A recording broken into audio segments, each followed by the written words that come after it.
વલભીપુર પંથકની યુવતી સાથે દુષ્કર્મનો પિતરાઈ ભાઈ પર આરોપ છે। પિતરાઈ ભાઈએ આચરેલા દુષ્કૃત્યને લઈ અને યુવતીએ આત્મહત્યાનો પ્રયાસ કર્યો। ઝેરી દવા પી લેનાર યુવતીને સારવાર માટે હોસ્પિટલ ખસેડવામાં આવી છે। યુવતીની હાલત નાજુક હોવાનો તબીબોનો પ્રાથમિક રિપોર્ટ છે। યુવતીને 6 માસનો ગર્ભ હોવાનું પણ તબીબ તપાસમાં ખુલ્યું છે। પિતરાઈ ભાઈ ધમકી આપી અવારનવાર દુષ્કર્મ આચરતા હોવાનો આરોપ છે।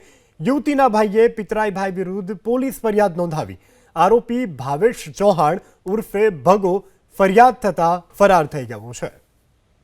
વલભીપુર પંથકની યુવતી સાથે દુષ્કર્મનો પિતરાઈ ભાઈ પર આરોપ છે। પિતરાઈ ભાઈએ આચરેલા દુષ્કૃત્યને લઈ અને યુવતીએ આત્મહત્યાનો પ્રયાસ કર્યો। ઝેરી દવા પી લેનાર યુવતીને સારવાર માટે હોસ્પિટલ ખસેડવામાં આવી છે।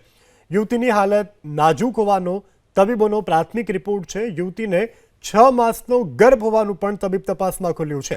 પિતરાઈ ભાઈ ધમકી આપી અવારનવાર દુષ્કર્મ આચરતા હોવાનો આરોપ છે। યુવતીના ભાઈએ પિતરાઈ ભાઈ વિરુદ્ધ પોલીસ ફરિયાદ નોંધાવી।